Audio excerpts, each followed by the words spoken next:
Assalamualaikum warahmatullahi wabarakatuh. Perkenalkan, nama saya Alfiatul Maghfirah, NIM 063, kelas D1 MBR. Di sini saya akan membahas tentang para tokoh pemikir ekonomi Islam klasik yang sangat berpengaruh dalam ilmu ekonomi. Yang akan saya bahas yaitu Imam Ibnu Khaldun, Imam Asy-Syaitibi, dan Imam Al-Mawardi. Imam Ibnu Khaldun. Ibnu Khaldun adalah seorang sejarawan, sosiolog, dan ekonom muslim yang lahir di Tunisia pada abad ke-14. Beliau dikenal sebagai bapak ilmu sosial karena kontribusinya yang sangat besar dalam bidang sejarah, sosiologi, dan ekonomi. Karya utamanya adalah Muqaddimah, sebuah ensiklopedia yang membahas berbagai aspek kehidupan manusia termasuk ekonomi. Beberapa pemikiran ekonomi Ibnu Khaldun yang penting antara lain, yang pertama yaitu siklus peradaban. Ibnu Khaldun mengidentifikasi adanya siklus naik turunnya peradaban. Ia berpendapat bahwa kekayaan suatu negara tidak hanya ditentukan oleh sumber daya alam, tetapi juga oleh semangat kerja, keadilan, dan tata kelola yang baik. Yang kedua yaitu peran negara. Ibnu Khaldun menekankan pentingnya peran negara dalam mengatur perekonomian. Negara harus menciptakan kondisi yang kondusif bagi pertumbuhan ekonomi, seperti keamanan, keadilan, dan infrastruktur yang memadai. Yang ketiga yaitu keadilan sosial. Ibnu Khaldun sangat memperhatikan aspek keadilan sosial dalam ekonomi. Ia mengkritik praktik monopoli dan eksploitasi yang merugikan masyarakat banyak. Berikutnya yaitu hubungan ekonomi dan budaya. Ibnu Khaldun melihat bahwa ekonomi dan budaya saling mempengaruhi. Perubahan dalam sistem ekonomi akan berdampak pada nilai-nilai dan perilaku masyarakat. Berikutnya yaitu sumber daya alam. Ia menyadari bahwa sumber daya alam merupakan faktor yang sangat penting bagi pertumbuhan ekonomi. Namun bukan satu-satunya faktor. Semangat kerja, inovasi, dan institusi yang kuat juga sangat diperlukan. Berikutnya adalah konsep-konsep penting dalam ekonomi Ibnu Khaldun. Yang pertama adalah asobiyah, umron, dan amal. Yang pertama adalah asobiyah. Konsep ini mengacu pada semangat persatuan dan solidaritas sosial yang kuat dalam suatu kelompok. Asobiyah merupakan kekuatan pendorong utama dalam pembentukan dan pertumbuhan suatu negara. Yang kedua adalah umron. Konsep ini mengacu pada proses peradaban manusia, termasuk di dalamnya aspek ekonomi, sosial, dan politik. Yang terakhir yaitu amal. Konsep ini mengacu pada pekerjaan atau aktivitas ekonomi yang dilakukan oleh manusia. Pikiran ekonomi Ibnu Khaldun masih sangat relevan hingga saat ini. Konsep-konsep seperti keadilan sosial, peran negara, dan pentingnya etika dalam ekonomi masih menjadi isu-isu yang sangat penting dalam dunia ekonomi modern. Mengapa pemikiran Ibnu Khaldun itu penting? Yang pertama yaitu komprehensif. Pemikiran Ibnu Khaldun tidak hanya membahas aspek ekonomi semata, tetapi juga mencakup aspek sosial, budaya, dan politik. Berikutnya yaitu holistik. Ia melihat ekonomi sebagai bagian integral dari kehidupan manusia, bukan sebagai fenomena yang berdiri sendiri. Kemudian yaitu kemanusiaan. Ibnu Khaldun menekankan pentingnya keadilan sosial dan kesejahteraan masyarakat dalam pembangunan ekonomi. Dari penjelasan tadi dapat disimpulkan bahwa Ibnu Khaldun adalah seorang pemikir yang jauh di depan zamannya. Pemikiran ekonominya yang komprehensif dan holistik memberikan kontribusi yang sangat besar bagi perkembangan ilmu ekonomi. Tidak hanya di dunia Islam, tetapi juga di dunia Barat. Konsep-konsep yang ia kemukakan masih relevan hingga saat ini dan dapat menjadi inspirasi bagi kita dalam membangun ekonomi yang lebih adil dan berkelanjutan.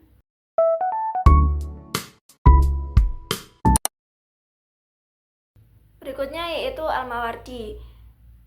Al-Mawardi mempunyai nama lengkap Abu Al-Hasan Ali bin Muhammad bin Habib Al-Mawardi. Adalah seorang ulama besar Islam yang hidup pada abad ke-10 dan 11 Masehi.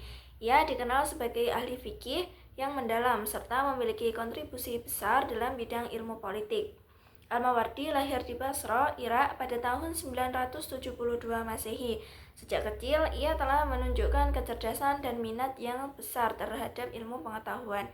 Ia belajar fikih dari berbagai ulama terkemuka pada masanya, termasuk Abu Al-Wahid Al-Simari. Setelah itu, ia melanjutkan studinya ke Baghdad, pusat ilmu pengetahuan Islam pada masa itu. Pemikiran ekonomi Al-Mawardi tertuang dalam beberapa karyanya, di antaranya adalah Al-Ahkam As-Sultaniyah dan Adabud Dunya Waddin. Beliau melihat ekonomi sebagai bagian integral dari sistem pemerintahan yang baik. Beberapa poin penting dalam pemikiran ekonominya antara lain peran negara dalam ekonomi. Al-Mawardi meyakini bahwa negara memiliki peran yang sangat penting dalam mengatur perekonomian. Negara harus memastikan keadilan dalam distribusi kekayaan, melindungi hak-hak masyarakat, dan menciptakan kondisi yang kondusif untuk pertumbuhan ekonomi. Berikutnya adalah lembaga keuangan negara atau Baitul Mal. Al-Mawardi menekankan pentingnya keberadaan Baitul Mal sebagai lembaga keuangan negara. Lembaga ini berfungsi untuk mengumpulkan dan mengelola pendapatan negara serta menyalurkannya untuk kepentingan umum. Selanjutnya adalah keadilan ekonomi. Konsep keadilan ekonomi sangat sentral dalam pemikiran Al-Mawardi. Ia berpendapat bahwa kekayaan harus didistribusikan secara adil dan merata di antara seluruh anggota masyarakat. Berikutnya adalah perpajakan. Al-Mawardi membahas tentang sistem perpajakan yang adil dan efisien. Menurutnya, pajak harus dikenakan secara proporsional dan digunakan untuk kepentingan umum. Adapun konsep kunci dalam pemikiran ekonomi Al-Mawardi diantaranya adalah keadilan, kesejahteraan sosial, dan tanggung jawab negara. Keadilan sendiri merupakan prinsip dasar dalam semua aspek kehidupan termasuk ekonomi. Kesejahteraan umum yaitu negara harus berupaya untuk mencapai kesejahteraan seluruh warganya, bukan hanya segelintir kelompok. Yang terakhir yaitu tanggung jawab negara. Negara memiliki tanggung jawab untuk melindungi rakyatnya dari kemiskinan dan ketidakadilan.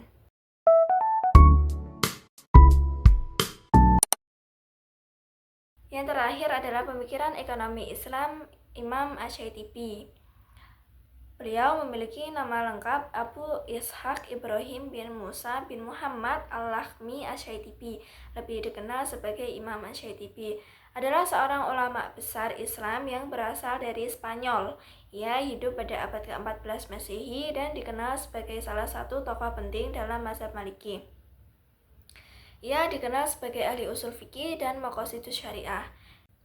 Imam Asy-Syaitibi membagi maqasidus syariah menjadi tiga tingkatan. Yang pertama yaitu doruriyat atau kebutuhan primer, meliputi kebutuhan dasar manusia seperti menjaga agama, jiwa, akal, keturunan, dan harta. Dalam konteks ekonomi, doruriyat berkaitan dengan pemenuhan kebutuhan hidup sehari-hari, perlindungan harta, dan stabilitas ekonomi. Yang kedua yaitu hajiyat atau kebutuhan sekunder, berkaitan dengan hal-hal yang dapat meningkatkan kualitas hidup manusia seperti pendidikan, kesehatan, dan keadilan sosial.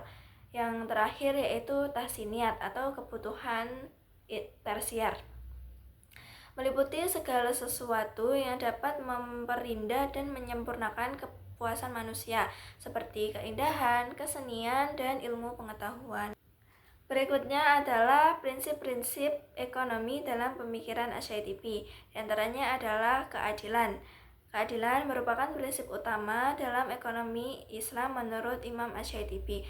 Keadilan mencakup distribusi kekayaan yang adil, perlindungan hak-hak milik, dan pencegahan eksploitasi. Berikutnya yaitu keseimbangan. Ekonomi harus seimbang antara kebutuhan individu dan masyarakat. Kegiatan ekonomi harus dilakukan dengan memperhatikan dampaknya terhadap lingkungan dan generasi mendatang. Lalu keberlanjutan. Kegiatan ekonomi harus berkelanjutan dan tidak merusak sumber daya alam. Kemudian etika. Etika bisnis dan keuangan menjadi sangat penting dalam Islam. Jujur, amanah, dan menghindari riba adalah beberapa prinsip etika yang harus dipegang dalam bertransaksi. Dan yang terakhir yaitu kemerdekaan ekonomi. Islam mendorong umat untuk bekerja keras dan berusaha mencapai kemandirian ekonomi. Imam Asy-Syaitibi mengajarkan bahwa semua aktivitas ekonomi harus diarahkan untuk mencapai maqasidus syariah. Beberapa contoh penerapannya dalam kehidupan sehari-hari diantaranya yaitu zakat.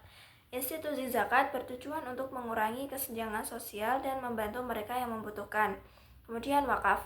Wakaf adalah bentuk endomen yang digunakan untuk kepentingan umum seperti pendidikan, kesehatan, dan sosial. Lalu larangan riba. Riba atau bunga dalam transaksi keuangan dianggap haram karena dapat memperkaya orang kaya dan mempermiskin orang miskin. Yang terakhir yaitu larangan monopoli. Monopoli dianggap merugikan masyarakat karena dapat menaikkan harga dan mengurangi pilihan konsumen. Ketiga tokoh di atas memiliki peran yang sangat penting dalam pemikiran ekonomi Islam klasik. Ibnu Khaldun memiliki pandangan yang lebih luas dan komprehensif tentang ekonomi, sementara Al-Mawardi dan Asy-Syaitibi lebih fokus pada aspek hukum dan tujuan ekonomi Islam. Pemikiran ekonomi klasik dari ketiga tokoh di atas masih sangat relevan hingga saat ini. Konsep-konsep seperti keadilan sosial, peran negara, dan pentingnya etika dalam ekonomi masih menjadi isu-isu yang sangat penting dalam dunia ekonomi modern. Sekian materi yang dapat saya sampaikan. Terima kasih. Wassalamualaikum warahmatullahi wabarakatuh.